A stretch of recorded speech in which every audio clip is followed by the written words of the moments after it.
Ladies and gentlemen, welcome. Coach Patrick Precourt, welcoming to this week's Monday Mindset Call. Amped up as always to be here. Great to have you guys here as well. This is, I guess, our second to last visit before the new year, right? We have today, and I think we're going to get together next Monday, which is pretty awesome. Looking forward to wrapping up this year strong and plowing into next year, right? I don't know how you guys have been. Pounding out this December. December is going to be a challenging month at many different levels. I'd like to hear how you guys are doing. I'm going to share just a real short discussion with you today because I know this is a very busy time for everybody, right? But it's on the topic of faith versus delusion, right? And before you prejudge the topic, wait till you hear a little bit about I'm using the definition of the words, okay? It's kind of interesting to me right now and predictable, but interesting. First off, I'll give you guys a pat on the back. Kudos for being here. There's a lot of people skip this call. I can just see in the numbers, right? I'm not getting it. I get it. Life gets busy, right? But I would suggest, right, that not everybody, but a lot of people that are skipping a call are skipping it as a result of dropping into holiday mode, right?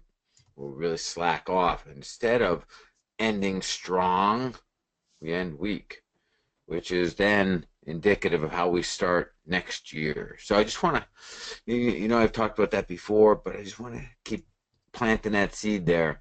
There's still time. Don't throw out this year just because it's the end of the year. It's holiday season, right? Let's ride this thing out strong.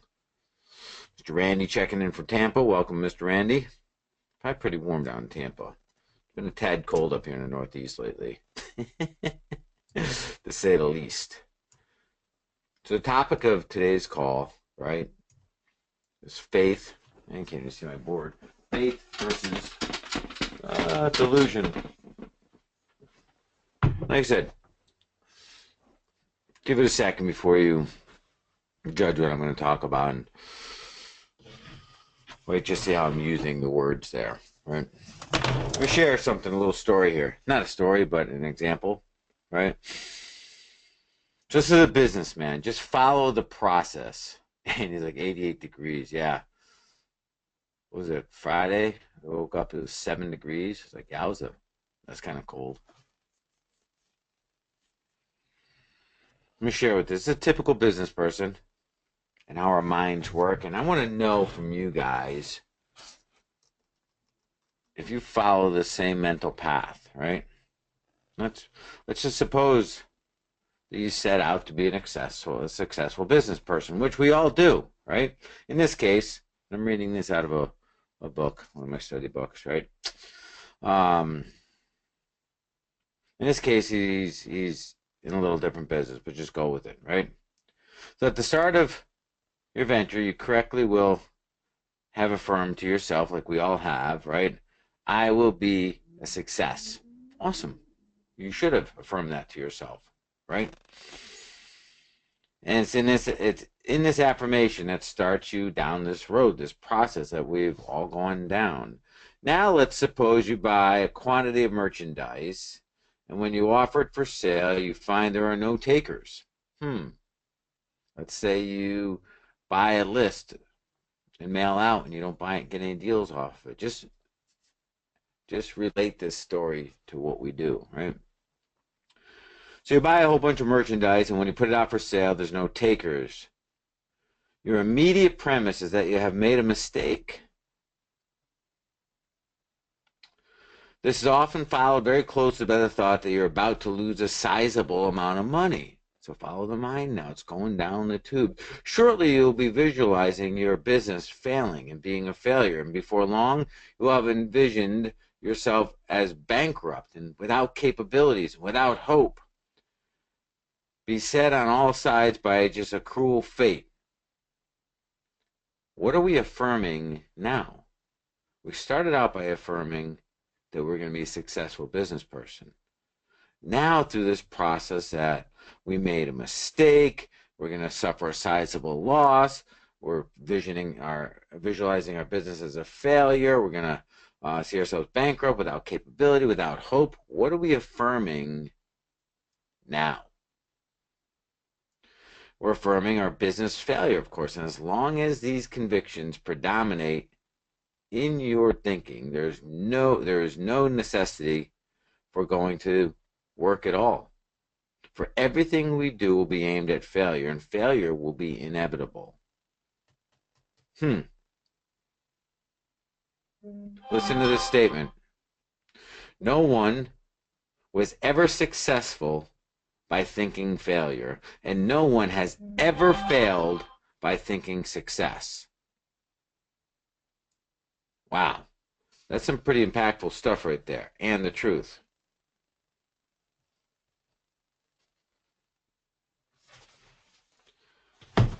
So I ask you guys, how many of us have already gone down that path of thinking? We try our very first thing, our first two things, they didn't work out as planned.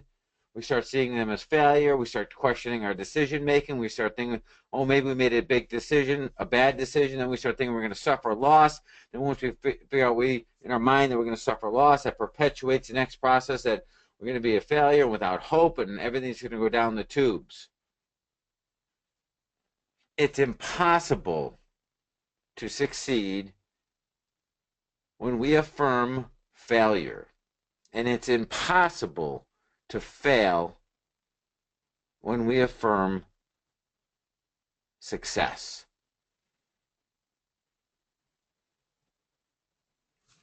At some point, we have to take some ownership for this. Because no matter how good a business model you have, or a system, or resources, or processes, all of them will fail if we're focused on failure. It's impossible to defy that rule. And it's also impossible to defy success when that's all we affirm and reaffirm is our success. So I say faith versus delusion. What if, for the sake of this discussion, okay, what if all we do is define faith, right, is our ability to overcome negative thought? What if that's all we did to it, right? Negative thought, and I'll add to that circumstances.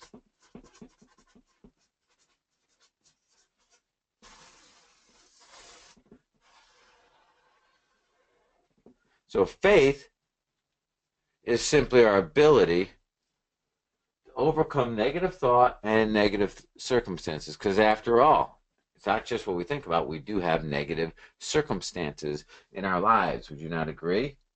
I would think that we'd all agree there, right?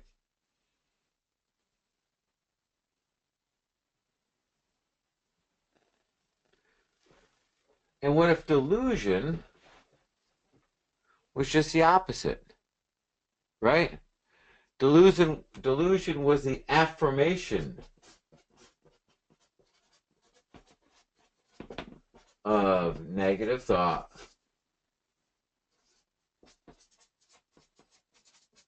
and circumstances.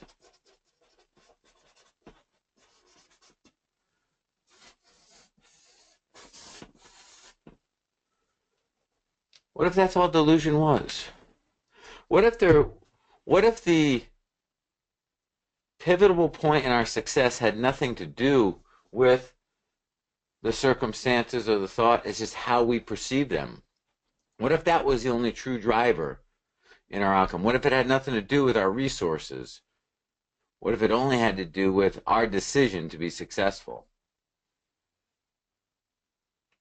Lost all sound, says Karen. Listen, guys, I'll tell you this right now. Go-To has been extremely glitchy this past month. If it ever just loses sound, I know Karen can't hear me right now. Just let it go. See if it comes back on. If it doesn't repeat, you can either relog back in or call in on the phone. Right?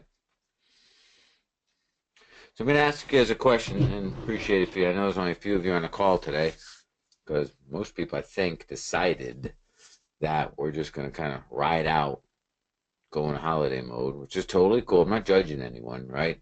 But I'll share with you the idea that how you end this year is going to be very reflective on how you start next year, right?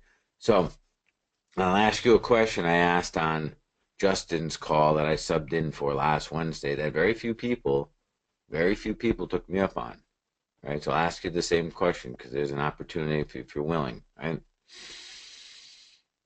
What is the one challenge right now that's holding you back, that's stopping you from moving forward? What's the one challenge? Let's run it through this discussion right here. And if you don't want to be, if you don't want me to say your name, that's cool, but let's have a conversation, right? I look into 2017 right now, and no doubt we got some challenges going on, some things I didn't see happening, We're about to start the permit process to build a new commercial building for our fitness center or gym, and I just found out the funder, the financing, has decided they don't want to finance in the gym space anymore. Interesting. Said, ooh. So now, out of the blue, I am without financing for a project that's got a lot of wheels turning on it. Let me turn this thing down. There's a lot of stuff going on with it. All right. You say, well, Pat, well, just don't build a stay where you're at. Now I got a lease that's running out, and we have 750 members that need a home. And my lease is out in 7 months. I need a new place built. And you can't, we're at 16,000 square feet. It's not just easy place to find, but you get what I'm saying. I understand challenges. So Michael said, mastering myself, especially my time management. So self-mastery, Mike, is probably one of the highest levels of achievement. It's one of the things that we focus so very little time on, but is the one thing, if you ever want to raise your standards, right, that's where you start. You expect more of yourself, hold yourself more accountable. Say, mastering myself. Well, where does that start? Part of that start, and I'll tell you, I say part of it, probably about 90% of it is in emotion management. We have become such an emotionally weak society. I'm not believing Mike, I'm not saying you, I'm saying society as a whole has become emotionally weak, right? Where we act out of negative emotions. We have forgot how to use our positive emotions. What are positive emotions? Happiness, passion, right? That burning desire, that drive. Those are all positive emotions. What are negative ones?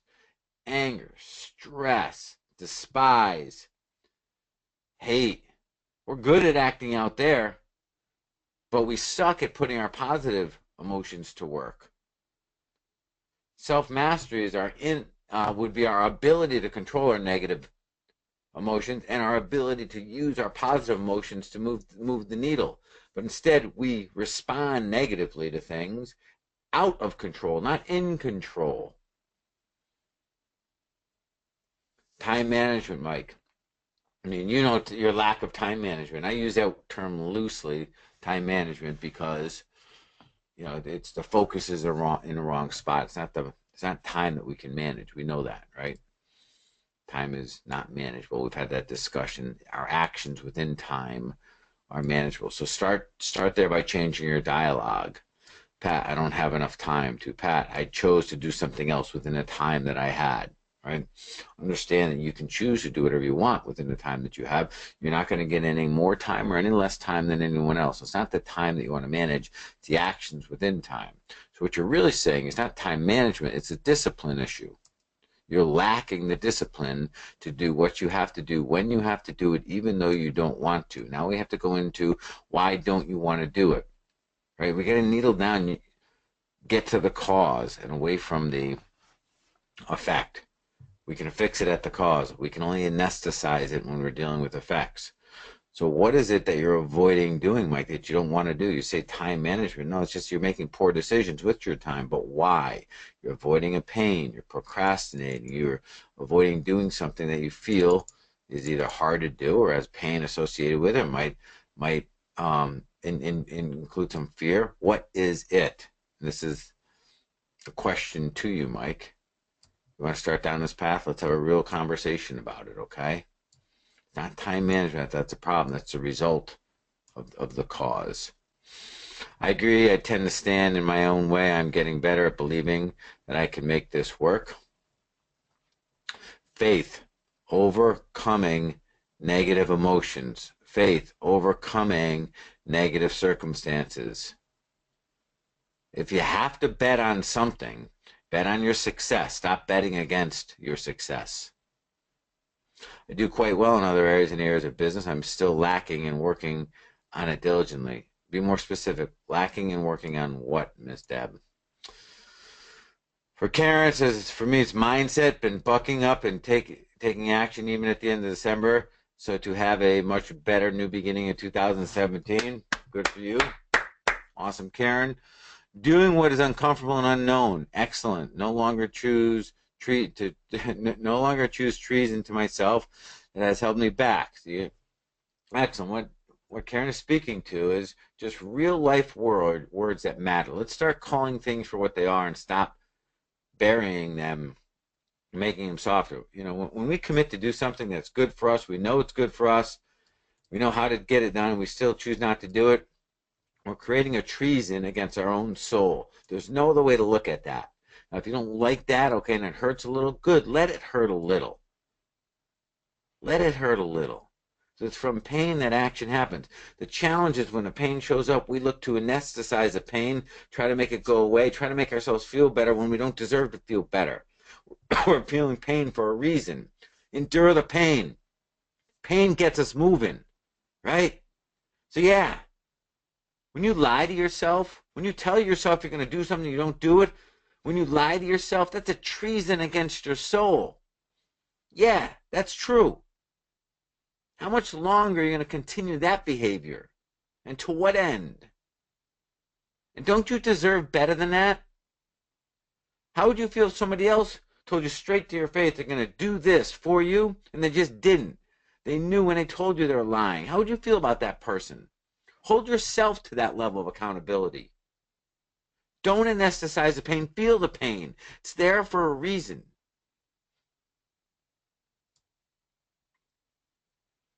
Deborah says, overcoming the many words and actions that have been spoken to me that as a woman can never be and be successful at business. I can see it. I am just in the process of every day agree that I can and that I am successful. All right, Deb. Let's just get right to the bottom of this one here, okay? So people have talked down to you because you're a woman, all right? Whoever that has been, and this could have been your father, it could have been a priest at some church, it could have, obviously it was somebody of an authority position, right? Let's all say together, they're full of shit, okay? They're just absolute jackasses. That's the truth of it, okay? Don't let their small mind keep you down. There is no woman that's any less capable than any guy. It doesn't work that way, right? Do guys have certain strengths over women? Yes, of course we do. Do women have certain strengths over guys? Yes, of course you do, right? And we're all awesome in our own authenticity. But to think that some schmuck could tell you that you can't play big because you're a woman, that's ridiculous, right? Have faith, Deborah, right? Have faith over your negative thought and circumstance. Just be done with it. Create an anchor that when that thought creeps in, you can pull yourself up. Look at powerful women who have come from really shitty spots and said, screw you, and came up anyways, right? Use them as an anchor. Let them embody the belief and the faith behind it. But let that small talk, that belief that somebody else created for you, let it go. Be done with it. And I'll go one step further and put a little accountability on you. Now that you know for certain that that was a bunch of crap, you are no longer able to use it as an excuse. Because now that you know better, if you were to use it as an excuse, that too would be a treason against your own soul, Deborah. And you're bigger than that, without exception. Starting to feel the message? So thank you. I need to hear that. Okay, okay, okay. I agree. That's Deborah's way of yelling back at me. You know, it comes from love, Deb, right? It truly and honestly does, right? Dave says, believing challenge is believing the process that the mailers will bring in sellers that will give me the opportunity to work with them. I start wanting to blame the list and want to create a new one, but not sure how deep to go before doing it. I don't want to jump too quick, but I want to jump so something will happen. If you want something to happen, Dave, don't even wait on the list. Start doing other things at the same time. Start making outbound phone calls right now, Dave. Pick up the phone and just make calls. Who do you call? Anybody who raises their hand and say, I want to sell my house, call them. Anyone who says their house is to lease or rent, call them. Anyone who says they want to sell their house on a lease option, call them. Just call them.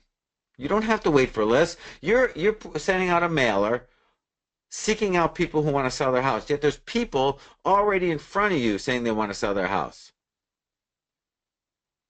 And what I'm doing right now, for all of you, we're cutting through the, oh, my list isn't responding excuse for why we're not talking to anybody yet. I know damn well some of you, and I'm not saying this in a judgmental way,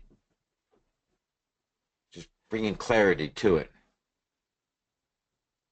Some of you, deep down inside, are scared to death when the list starts pulling and the phone starts ringing, and almost find a sense of like safety in the phone not ringing. I'm not saying this is you, Dave. I'm just saying we don't have to wait. Now, let's say in that list somewhere there's just a freaking jewel, a diamond. Would it not make sense to go out and practice as much as you freaking could right now on anybody and everybody you can get a telephone number for? Call them. Get all your mistakes and your nervousness and your errors out of the way. So when that one call comes in, you're a rock star. Faith over negative thought, faith over circumstances. Okay, who else? Come on, it's starting to get fun. Give me something that's stopping you from getting it, whatever it is, from achieving, from first deal, from hiring your first person, from getting your office, from getting your first mailer out. Randy, start asking your friends or even strangers, do they know anyone who wants to sell their house? Yeah. If you don't scream it to the world is not going to know what's going on. But Pat, I don't want to come across like I'm a sales guy. You're only a sales guy, and we say that if we believe sales guys are bad. And we say sales guys are bad because none of us like to be sold on something we don't want or is of no value to us. But if you truly believe you're bringing value, then there is no selling. You're offering, you're attracting. The only way to attract is to put it out there. If you don't believe what you have is of value, you're right. You're dead right. Give you a little example. I may have shared this with you before, but it fits here. So in our fitness center, right, our prices we have a different pricing model than our local big box gym. Big box gyms are like $10, $15 a month, and just, they survive. And I know this, I've studied their model. They survive because 2/3 of their people don't work out. We thrive because our members get results. Okay, it's a different model. But you don't know any of this yet when you walk into our gym. You don't know any of this. You don't know that we do 360 classes a month. You don't know any of this, right? You don't know that our people are there because they get results. Different than regular gym. When you come in, walk in, you already know the other price of the other gym. They're like 10, 15 bucks a month. Well, ours are like 50, 60 bucks a month. This young lady who just started working with us, this goes back a little while now, and I could tell she's struggling talking to people. I'm like, What's up? Because I'm having such a hard time. It's hard to tell them it's $60, $70 a month when they can go over there and get $15 a month. I'm like, you're right. You know what? You will never close one person because you don't believe in our value, which means that I didn't do a good enough job showing what makes us different to her before she got put in that role. And if she doesn't believe in what we got, guess what? She can't fake it and get others to believe in it. So I spent a few hours with her, showing her the results, showing how we've changed people's lives, right? People who hadn't worked out in 25 years, who now feel good about themselves. They're proud to get dressed up. They weren't before. Show them how many amazing classes we have, and so forth and so on. And when we're done, she said, I can't believe we charged so little. It immediately turned around her closing ratio. My point here is, right, if you don't believe in what you're selling, what you're putting out there, guess what? That you'll put that message out there as well, and nobody else will believe in it either. So think about this, okay? Randy says, just do something. You're the buyer or seller. I agree. Cheryl, my fear is that if I don't make it 100%, that'll lose everything. My income, my benefits. I believe I can do what I'm doing, but I'm afraid it won't last long term as an income source. It's interesting. My fear is that if I don't make it 100%, I'll lose everything. I'll lose my income, my benefits. I believe I can do what I'm doing, but I'm afraid it won't last long term. So I'm a little confused in even a statement. I assume what you're saying is, if you were to quit your job and go to real estate, now you'd lose your steady income and your steady benefits and your little safety zone, right? And I think that's what you're saying. You say, well, my fear is that if I don't make it 100%, if I don't make it 100%, what if you made it 90%? And 100% is 100% of what? Because 100% of nothing ever works out. Wait, did I say that right? You know what I'm saying. Cheryl, state that again so I can help you out here, okay?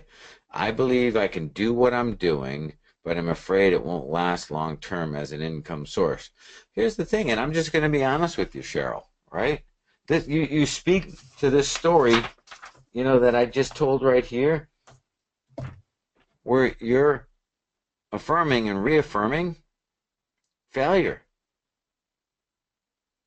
And I'm going to be honest with you, and I'm going to be honest with everybody on this call.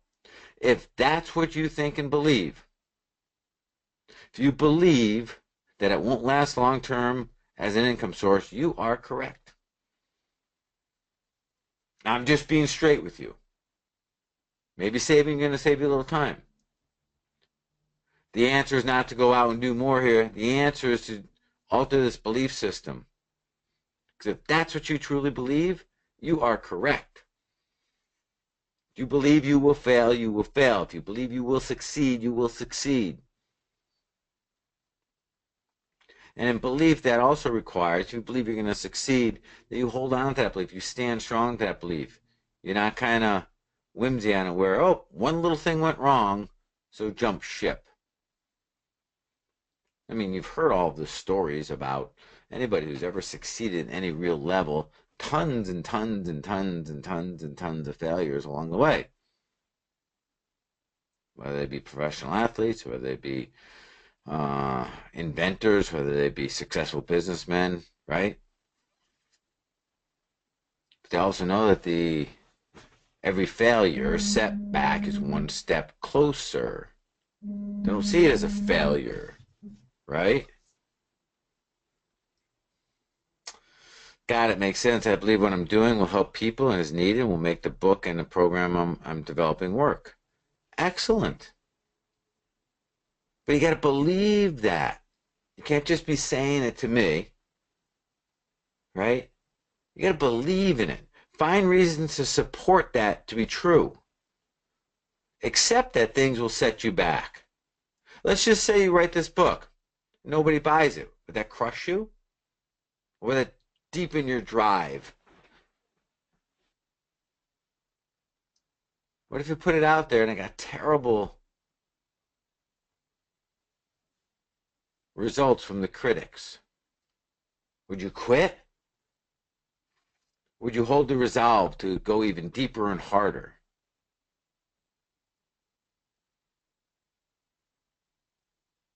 These are the questions you got to ask yourself, guys and gals. Cheryl is one of her to-dos, her goals here is to write this book, right? If you did your first house deal and it completely imploded,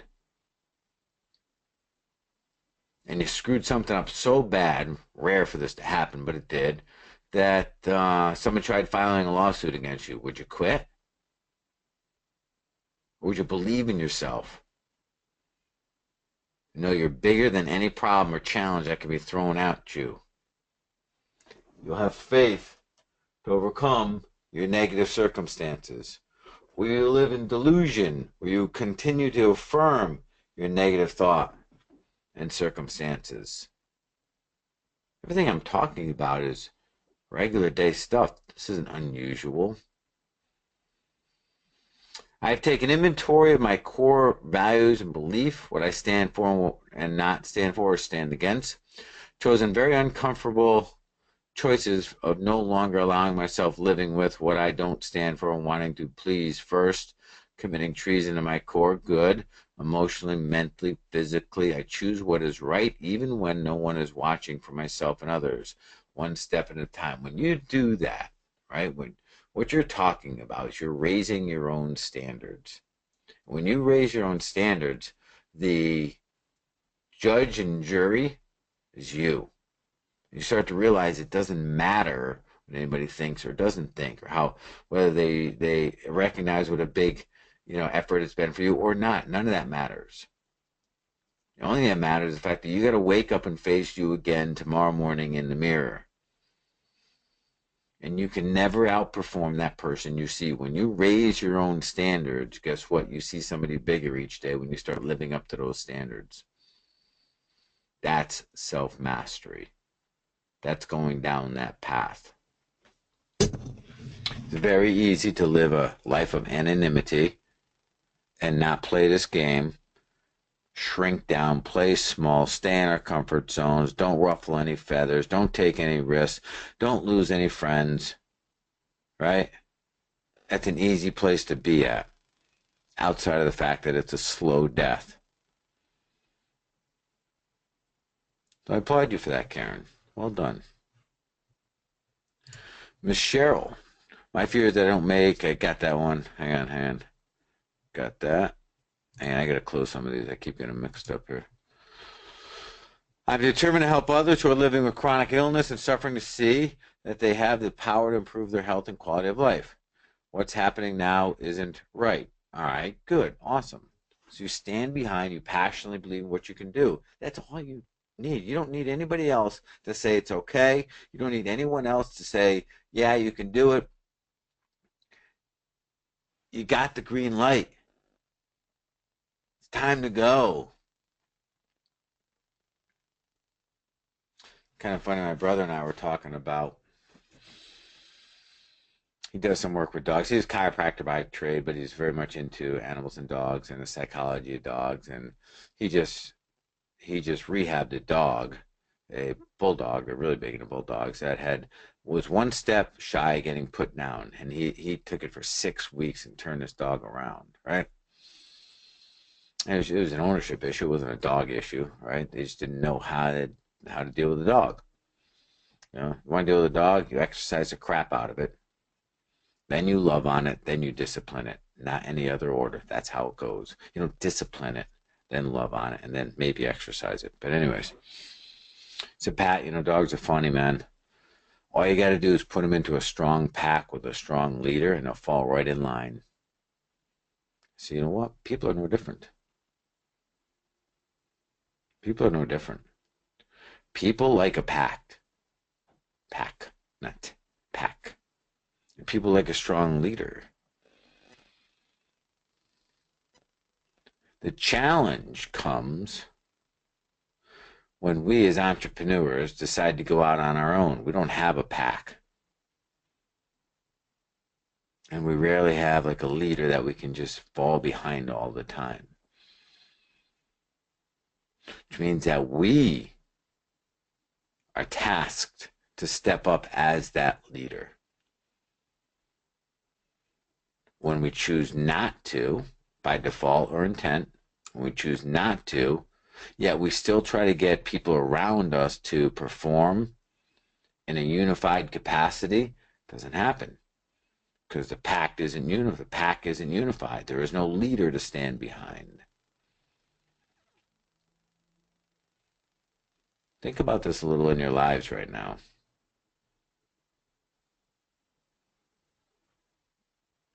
How chaotic sometimes all the different pieces seem to be. Well, I can share with you an easy solution.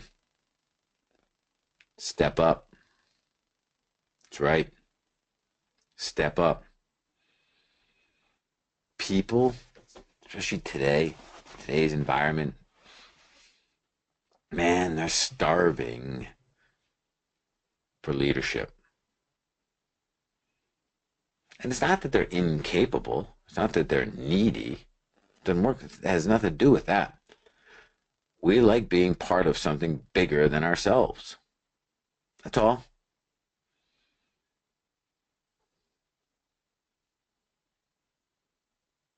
I know not everybody's in a position to step up and provide leadership, but we're all capable of it, I can tell you that.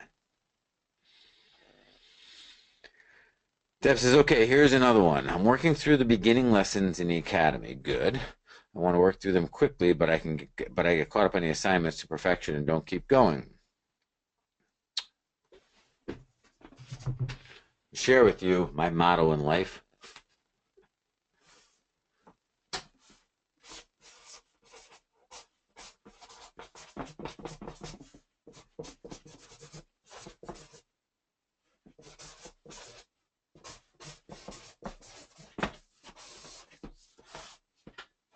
May not be able to read that, but what it says. Why can't I get this thing on the screen? There we go. Perfectly imperfect. That is a state. Perfectly imperfect. Nothing wrong with that at all. In other words, Deb, get over it, man. Move on. Get going. Okay? I've mastered being imperfect. Just ask my wife.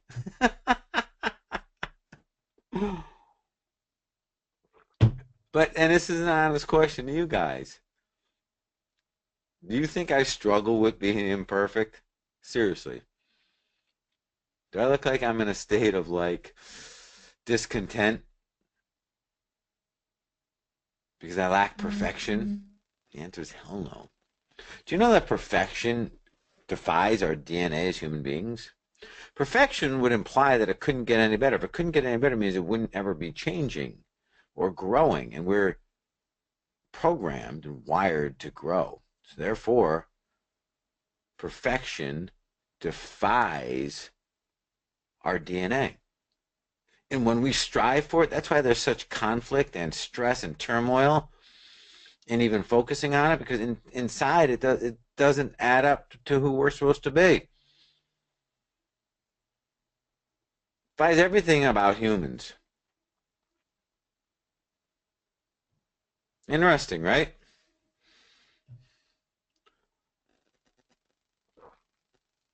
All right, let's take one more. Give me one more challenge.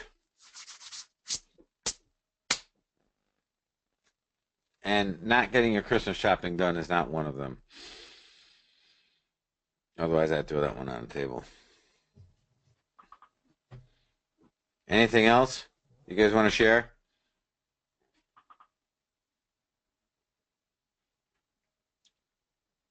Of things that are stopping you from moving forward? No? Okay, that's cool. So listen, as far as I know right now, we'll notify you if this changes. I believe we're on for next Monday. Okay. I should have checked that before, but I will let you know ASAP if that's going to be different. But just keep a heads up, okay? There's a small chance that we're not on next week. In which case you guys will see me. If we don't do it live here, I will definitely check in our Facebook Live group and visit you guys there. Cool. All right, guys. As always, it's been an absolute pleasure, man. And you guys have a wonderful week. And a Merry Christmas to you all. Happy Hanukkah for those who enjoy Hanukkah. And we'll talk to you all shortly. Peace.